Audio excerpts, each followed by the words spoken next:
Zoom TV. Mesdames et messieurs, bonjour, chers téléspectateurs de Zoom TV. Aujourd'hui, on va ouvrir un débat, une causerie, pour un peu poser des questions et voir où on peut trouver vraiment les bonnes réponses. On va parler aujourd'hui du développement. Pourquoi l'Afrique ne décolle pas? Pourquoi les Africains, depuis l'indépendance jusqu'à présent, ne peuvent pas vraiment atteindre à un certain niveau de développement par rapport à l'Asie ou par rapport à l'Europe. Et moi, en tant qu'Africain qui a eu la chance de voyager jusqu'en Asie et de découvrir beaucoup de pays comme la Chine, le Japon et la Corée, je me demande comment ces gens ont fait vraiment à atteindre ce niveau de développement. C'est impressionnant. C'est impressionnant quand tu es au Japon. Tu vois même que le Japon, en peu de temps, en un temps record, a vraiment dépassé toute l'Europe. Aujourd'hui, quand on parle des économies les plus fortes du monde, après les États-Unis, c'est la Chine. Et après la Chine, c'est le Japon. Pourquoi aujourd'hui le Japon dépasse même l'Allemagne? Je ne parle même pas de la France, mais de l'Allemagne, de toute l'Europe. Aujourd'hui, il faut que tu réunis toute l'Union européenne pour battre le Japon en matière d'emploi économique.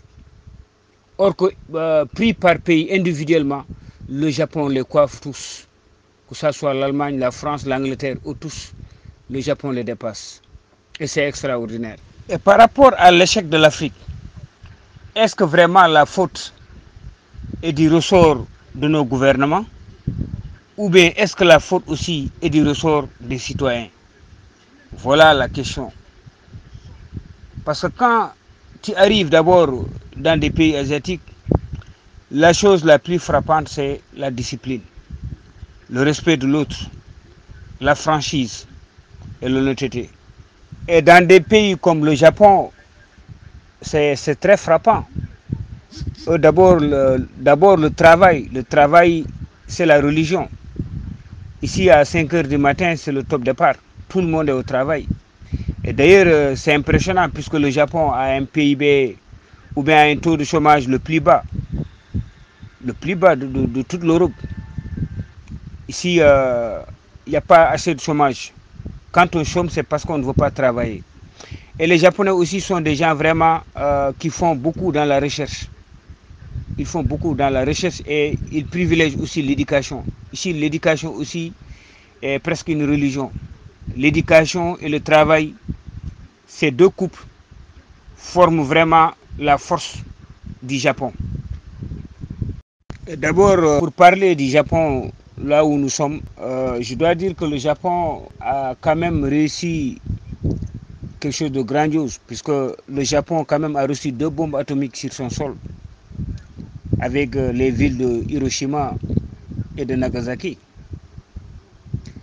Depuis lors, les Japonais n'ont jamais cessé de travailler, puisque ici, les gens vraiment, c'est des gens qui ont le sens du civisme.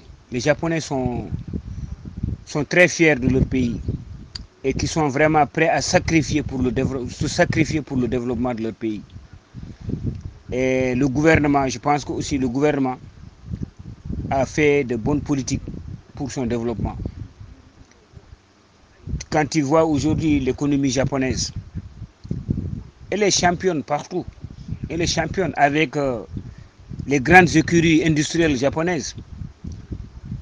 Quand tu regardes aujourd'hui des marques comme Toyota, si Toyota aujourd'hui a eu se positionner comme étant peut-être le leader mondial en termes de vente de véhicules à travers le monde, partout aujourd'hui à travers le monde, tu verras des voitures, tu verras des voitures de Toyota, de Mitsubishi, de Suzuki, etc. Vous savez, le Japon, sa reconstruction est ce qu'on appelle le miracle économique japonais. C'est à partir de 1945 jusqu'à 1980. Parce que l'économie japonaise au sortir de la guerre était réduite à néant avec l'envahissement des Américains qui avaient jeté 2 bombes. Vers les années 45, c'était la famine totale. 45-46, c'était la famine totale au Japon. Regardez, en 1945, jusqu'en 1946, c'était la famine. Et c'est d'abord les Américains qui les avaient, à un moment donné, quand ils ont envahi le Japon, neutralisé le Japon, qu'ils ont envoyé des stocks alimentaires pour les 74 millions d'habitants au départ. Maintenant, le Japon est à 160 millions d'habitants. Ils distribuaient de la farine et puis du sucre et du corned-beef. L'administration américaine d'ailleurs a aidé le Japon quand même à se développer, puisque c'est les Japonais c'est les Américains qui ont proposé quand même une réforme de l'économie japonaise en envoyant des experts et un plan qu'on appelle le plan Dodge, qui a envoyé des experts pour faire le redressement en finances publiques et en fiscalité. Et c'est ce qui a permis vraiment au Japon de se redresser. Et vers les années 1950 à 1980, le Japon a connu des taux de croissance spectaculaires et une reconstruction industrielle. Et vraiment, le miracle japonais a culminé vers les années 65 et 70 avec une croissance annuelle moyenne du PIB de 11,5%. C'est en 1968 que le Japon est devenu la deuxième économie mondiale, juste derrière les États-Unis. Et cette période a été marquée par les Jeux olympiques d'été de 64 à Tokyo, qui a augmenté fortement les travaux du BTP et la construction de grosses installations sportives et de transport. C'est ce qui a aussi favorisé l'explosion urbaine et la mise en service de la première ligne de train à grande vitesse au monde, le Shinkansen, de la Tokaido entre Tokyo et Osaka en 1964. Donc c'est vous dire que le Japon vient de loin, mais quand même ils ont eu à préserver, à persévérer. C'est pour dire simplement que si on se base toujours au Japon, ils n'ont ni le pétrole ni le gaz. Ils ne font qu'importer du pétrole et du gaz, soit de l'Arabie Saoudite ou bien de la Russie. La plupart du temps, ils importent du pétrole des pays asiatiques, que ce soit le Qatar ou l'Arabie Saoudite. Le Qatar et la Russie pour le gaz et le pétrole de l'Arabie Saoudite. Donc, ils n'ont presque aucune ressource énergétique. Ils n'ont pas de matières premières comme certains métaux. Donc, le Japon a été vraiment, comment dirais-je, le Japon est un pays vraiment qui n'a pas eu à profiter de la nature, malheureusement.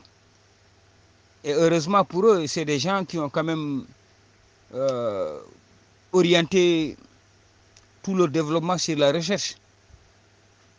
La recherche et le développement. Faire des recherches et puis innover. C'est ça la force des Japonais. Donc il faut que les Africains, nous avons tout. Nous avons des terres, nous avons une population jeune, mais malheureusement, on n'a pas peut-être de bons dirigeants ou bien aussi on n'a pas pu innover ou on n'a pas pu quand même orienter la jeunesse dans la formation, dans l'éducation et la formation. Et aussi, on n'a pas aussi privilégié la recherche. Par exemple, dans nos universités, on ne fait que dans la théorie. C'est des choses que l'Afrique doit cesser si vraiment on veut rattraper notre retard. Nous, en tant qu'Africains, aujourd'hui, notre rôle, c'est de jouer notre partition dans la conscientisation des masses et des élites africaines pour que l'Afrique puisse copier vraiment le modèle asiatique. On n'a pas le choix. Si on veut se développer, nous devons tout faire pour copier le modèle asiatique. Vous savez, les Asiatiques, c'est vrai, ils ont leur propre culture, mais ils n'ont pas laissé, ils n'ont pas abandonné leur culture. Ils ont eu à mixer, à faire un bon dosage entre leur tradition et la modernité. Ils ont aussi accepté de faire des sacrifices, de souffrir, de former leurs jeunes, les envoyer surtout aux États-Unis. Parce qu'il y a beaucoup d'Asiatiques quand même qui se sont déplacés pour aller étudier dans des grandes écoles américaines et qui sont revenus dans leur pays, petit à petit, essayer d'innover et de créer beaucoup de choses. Et puis ce qui fait vraiment la force des Asiatiques, avec leur culture, ils ont eu à fabriquer des choses qui correspondent réellement à leur culture. Par exemple, sur la taille des machines, sur la conception des machines, dans l'habitation, tout ce qui est collé à leur culture, ils ont essayé sur le plan scientifique de le coller avec la technologie. Donc je pense que l'Afrique aussi doit avoir cette ambition, doit avoir l'orgueil de pouvoir se surpasser et atteindre le développement de ces pays asiatiques-là. Quand on prend le secteur de l'aménagement urbain, regardez ces images, regardez comment autour des gares, comment on a planifié les gares. Des fois même, il y a des coins où vraiment les routes sont étroites, mais ils ont eu des ponts. Au Japon, tu peux rouler, le train peut rouler sur des kilomètres, plusieurs milliers de kilomètres. Tout est en haut, sur des ponts. Si l'on compare par exemple au train express régional de Dakar, des villes comme Rufisque, si c'était au Japon, le train allait être directement sur un pont de Cambérène jusqu'à Diomniadio.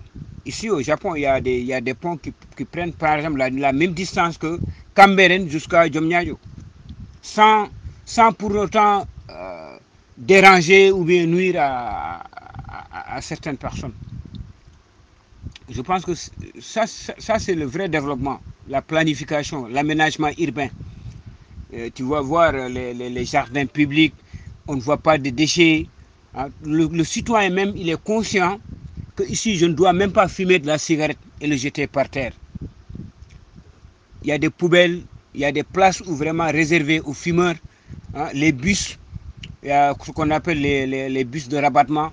Quand le train prend des passagers, quand les passagers sortent, automatiquement, si tu veux prendre un taxi, il y a un taxi à côté. Et tout est calé et tout est aussi bien organisé. Tu peux même approvisionner ta carte pour payer tes tickets de train pour un mois. Et avec la même carte aussi, tu peux rentrer dans une supérette et acheter des bonbons ou quelque chose comme ça. Donc je pense que la planification, l'Afrique a des problèmes. Je sais pas si je me demande même si nous avons souvent des urbanistes ou bien des ingénieurs. Rien n'est planifié. On fait des routes, ça ne fait même pas un an, la route est dégradée. Il n'y a pas d'aménagement. Il n'y a pas de travail bien fait. Et pour prendre le train, comme vous l'avez vu, ici c'est dans des gares. Les gens se mettent en rang par discipline. Et quand tu rentres, il y a des places réservées aux personnes âgées, aux handicapés et aux femmes enceintes. Et ici même au Japon, dans le train, on ne fait pas trop de bruit. C'est interdit de faire du bruit, on te le signale. Et tu ne peux pas prendre ton téléphone et parler à haute voix pour déranger les autres. Il faut mettre ton casque. Donc c'est pour dire que aussi le développement aussi, on ne peut pas avoir de développement sans la discipline. Et malheureusement en Afrique, on passe tout le temps à se chamailler, à parler de la politique, à faire des marchés de gré à gré. Voilà ce qui handicape l'Afrique aussi. Et aussi, moi, je pense que les cadres ont complètement échoué. Parce qu'on les forme dans des pays industrialisés. Mais une fois qu'ils reviennent au pays, ils ne vont jamais aussi répercuter ce qu'ils ont appris là-bas. La civilisation, les comportements, c'est important. Tu regardes ici dans les gares, quand tu arrives, il y a des parkings pour les vélos, il y a des parkings pour les voitures. Tu laisses ta voiture et d'ailleurs c'est impressionnant. En Afrique, on meurt de pollution. Les gens meurent de pollution. Hein, on prend des voitures d'occasion ou bien de France au revoir. C'est le gasoil partout. Moi, au Japon, c'est très rare. À part les gros porteurs, c'est très rare de voir une voiture qui roule avec du diesel. C'est très rare. Peut-être un camion, mais tu ne verras pas les petites voitures utiliser du diesel. Parce qu'il n'y a pas de pollution. Et puis d'ailleurs, les Japonais, la plupart du temps, comme je le disais tout à l'heure, c'est des gens, ils n'utilisent, tu peux voir une famille qui a 2 ou 3 voitures dans sa maison, mais ils n'utilisent que peut-être pour faire ses courses les plus courtes. En allant au travail, il préfère aller garer sa voiture au parking et puis prendre le train pour aller plus vite parce que le train, il n'y a pas de retard. Et ça, c'est partout au Japon. Partout au Japon, c'est le train vraiment, c'est la mode. Partout. Que ce soit au métro, que ce soit aussi sur les lignes classiques, que ce soit aussi sur les TGV. Donc c'est pour vous dire que ces gens-là, c'est des gens vraiment qui se sont battus parce que le développement avant c'était l'Europe. Avant c'était l'Europe, le développement c'était l'Europe. Eux ils ont eu, moi je me rappelle étant jeune, il y avait des voitures de Toyota qui venaient en Afrique vers les années 78. Les gens se moquaient de ces voitures, disaient voilà, ça c'est des voitures japonaises. Comme on le dit aujourd'hui, ça c'est du chinois, ça c'est pas bon, c'est du chinois. Oui, c'est normal. Au début, il faut cesser. Au début, il faut cesser à faire des copies. Et après, c'est en faisant qu'on s'améliore. Aujourd'hui, le Japon, en termes de qualité, il n'y a pas un pays qui fabrique mieux que le Japon en termes de qualité. Tous leurs produits, tout ce que les Japonais fabriquent, c'est un produit de qualité. De très bonne qualité. Parce que le Japonais, il ne veut pas échouer. Il ne veut pas faire quelque chose, demain on lui dit non, j'étais vendu quelque chose et non, c'est pas bon. Tout c'est de la qualité. Parce qu'il y a la recherche. Et c'est des choses qui sont sérieusement faites.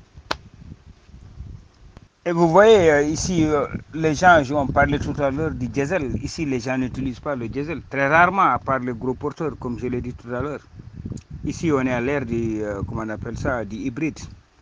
Les petites voitures japonaises, la plupart aujourd'hui, c'est des voitures hybrides.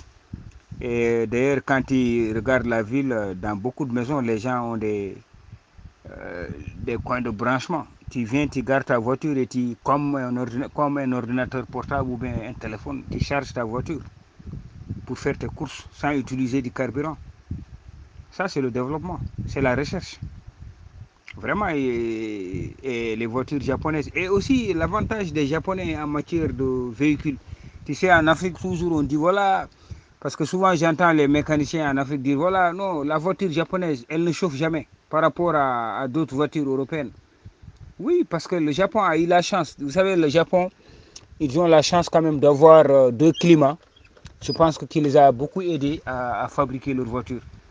Parce que le Japon, il y a des périodes où il fait froid. Par exemple, de novembre jusqu'au mois de mars, il fait très très froid. Ça neige, il y a beaucoup de parties au Japon, il y a de la neige. Ça les a aidés aussi de fabriquer leurs voitures.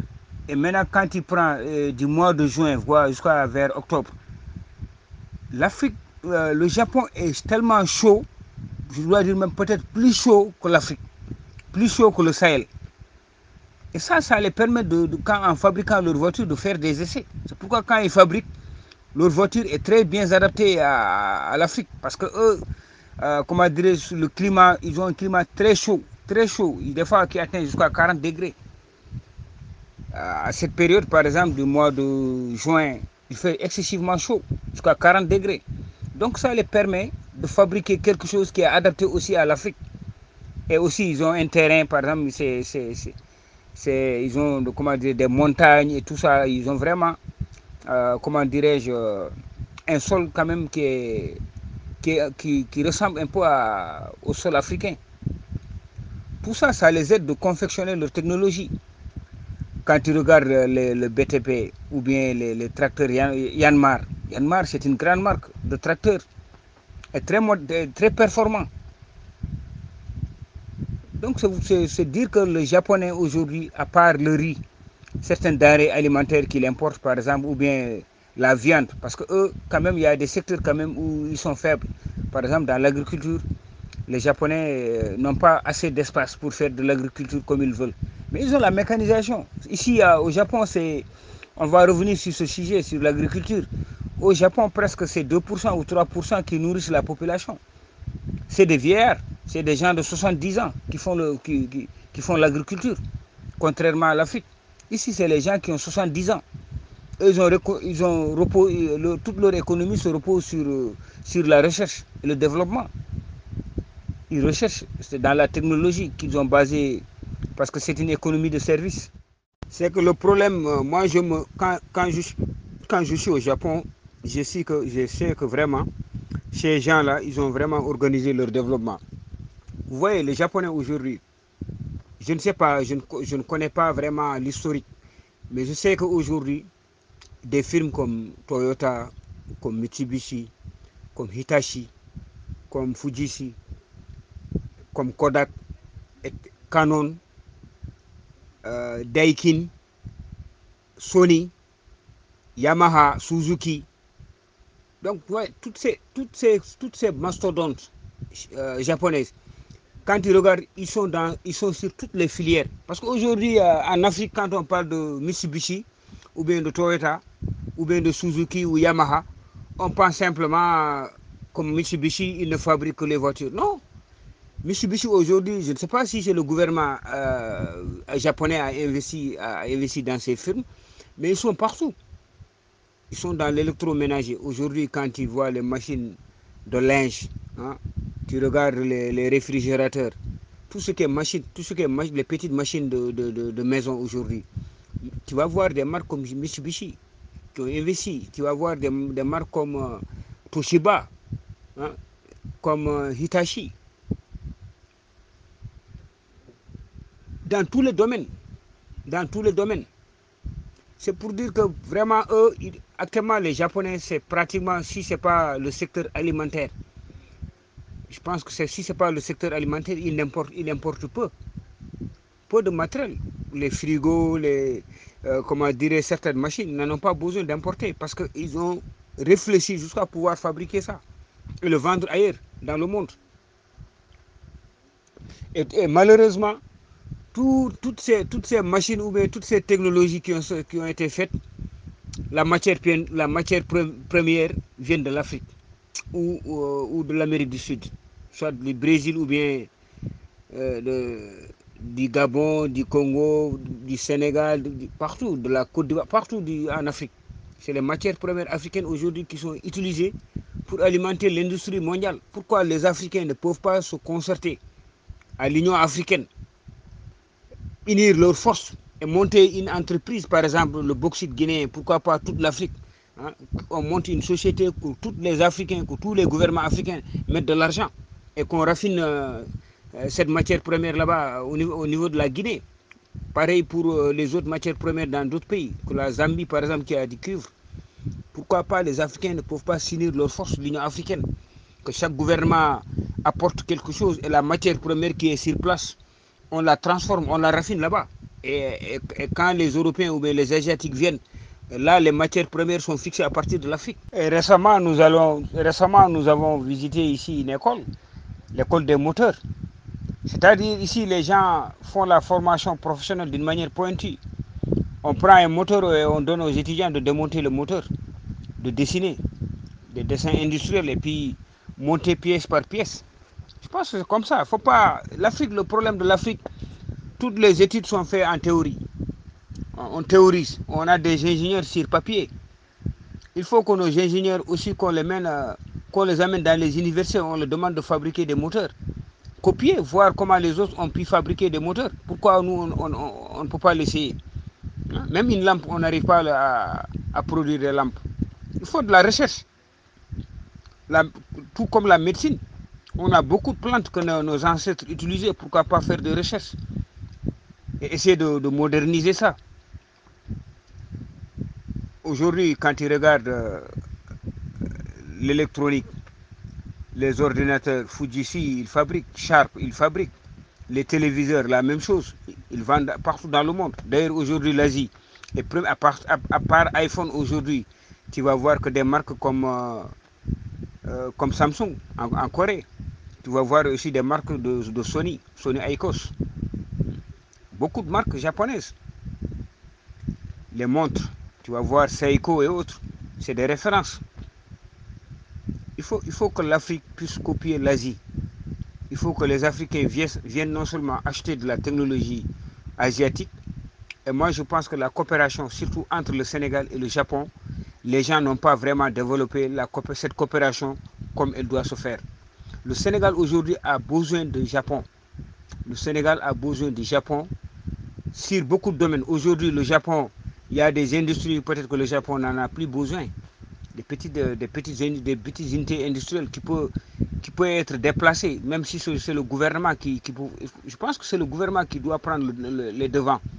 Parce que nous, notre secteur privé aussi en Afrique, on a des problèmes. Nos secteurs privés ne veulent qu'acheter des conteneurs, amener, vendre et tout. C'est pas ça le développement. Il faut que l'État en personne prenne des milliards. Oui, c'est bien beau de construire des autoroutes, c'est bien beau de construire des stades et autres, mais il faut prendre 20 milliards, 50 milliards, 100 milliards, acheter des petites technologies et mettre là-bas sur place.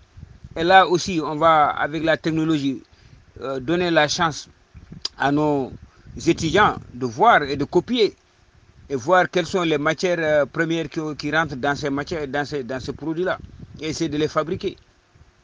Je pense qu'il y a aussi une volonté politique. Le manque de courage, c'est comme l'Africain, il est toujours pessimiste. Il ne croit pas qu'il peut faire quelque chose.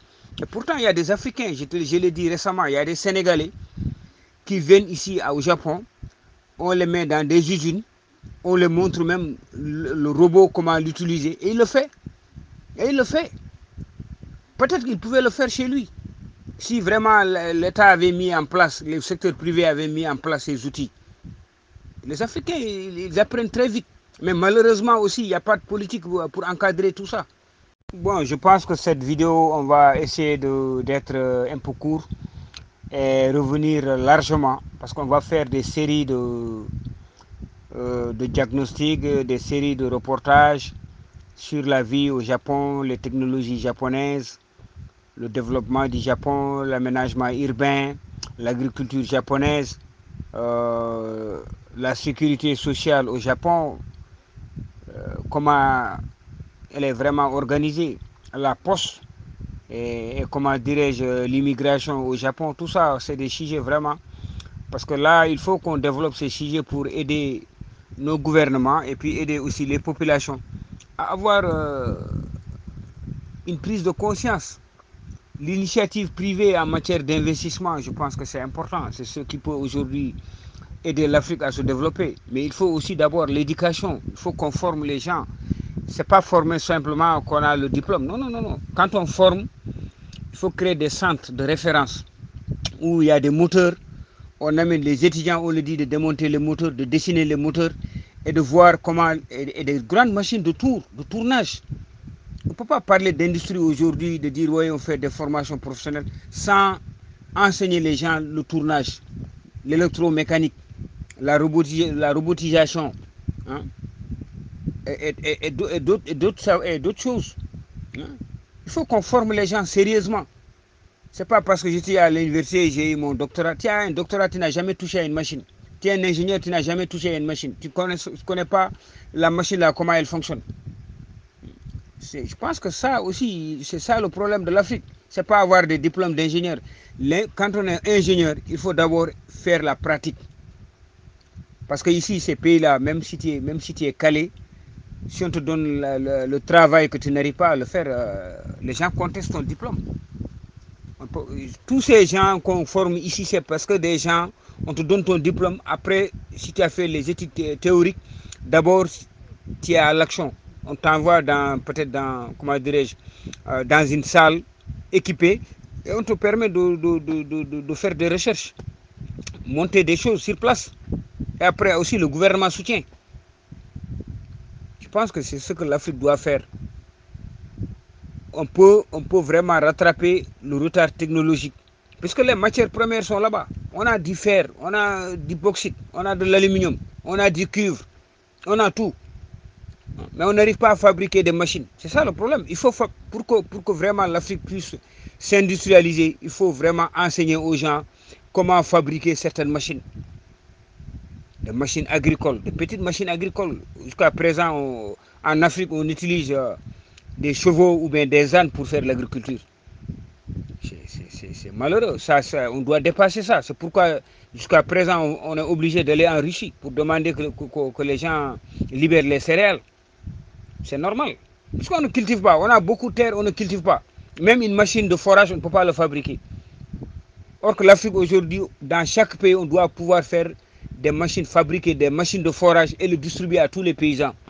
Hein. Que dans toutes les communes du Sénégal, qu'il y ait des forages. des machines de forage. Si quelqu'un a des hectares à faire l'irrigation, que ces machines-là puissent le rendre ce service. C'est avec ça qu'on pourra développer l'agriculture. Pouvoir fabriquer des machines telles que les tracteurs, les foreuses, et organiser aussi la filière. On ne peut pas rester éternellement dans l'informel. Puisque l'État, si l'État arrivait aujourd'hui à aider les gens à se formaliser, c'est l'État qui va gagner. Puisque là, le secteur informel sera formalisé et les gens vont commencer à payer la TVA ou bien payer les impôts. Donc on va nous arrêter ici aujourd'hui. Et on va revenir prochainement sur d'autres vidéos sur le Japon. Voir les secteurs vraiment où les Japonais ont vraiment eu des réussites. Et voir aussi le chemin où comment ils ont fait vraiment pour se développer. Et voir aussi en Afrique si nous aussi nous pouvons copier ces modèles-là. Parce que je suis certain que les Européens ne vont jamais nous montrer. Les Européens ne vont jamais montrer aux Africains comment se développer. Parce que ce n'est pas de leur intérêt. L'intérêt de l'Afrique aujourd'hui, c'est de voir aux côtés de l'Asie. Au niveau de l'Asie, voir les Asiatiques, les demander comment vous avez fabriqué, envoyé des étudiants ici. Beaucoup d'étudiants. Beaucoup d'étudiants. Et aussi, au niveau de l'éducation aussi, il faut que l'Afrique soit ferme. On ne peut pas donner à des étudiants des bourses. Ils viennent apprendre dans des universités ici, que ce soit aux États-Unis ou bien au Japon. Et après, au lieu que l'État fasse tout pour que ces gens reviennent, on les laisse ici à chercher du travail sur place. Or que c'est l'État qui a investi sur ces gens-là. Ça aussi, c'est des choses que l'État doit revoir. Il faut prendre des centaines d'étudiants, les envoyer ici dans des universités japonaises. Ils vont apprendre comment fabriquer des machines et autres. Et s'ils reviennent, l'État les accompagne. L'État les accompagne. Chaque personne qui a une connaissance bien donnée, par exemple sur une certaine technologie, il faut que l'État débourse de fonds pour que la personne puisse vraiment monter une entreprise qui pourra servir à toute la nation. Des sociétés aujourd'hui comme Toyota, c'est une fierté pour les Japonais. Des sociétés comme Mitsubishi, c'est une fierté pour les Japonais. Des sociétés comme Yamaha, aujourd'hui qui est presque l'un des leaders en matière d'instruments de musique. Et Yamaha ne fabrique pas simplement qu'au niveau de la musique ou bien du son. Ils sont aussi dans l'automobile. Ils sont aussi dans les pirogues haut-bord. Ils fabriquent aussi des scooters. Donc, c'est des sociétés que l'État a accompagnées et qui ont progressivement, puisqu'ils ont la technologie, ils ont la connaissance, ils ont diversifié tous les secteurs, pour permettre quand même à leur pays de ne pas dépendre de l'étranger, d'importation. Donc, on va arrêter ici notre vidéo. Dites-nous dans les commentaires ce que vous pensez. Qu'est-ce que l'Afrique doit faire vraiment par rapport à l'Asie, comment l'Asie s'est développée, quel est le chemin que l'Afrique doit prendre aujourd'hui pour atteindre un niveau de développement. Donc on attend vos commentaires. Merci et au revoir. Zoom TV.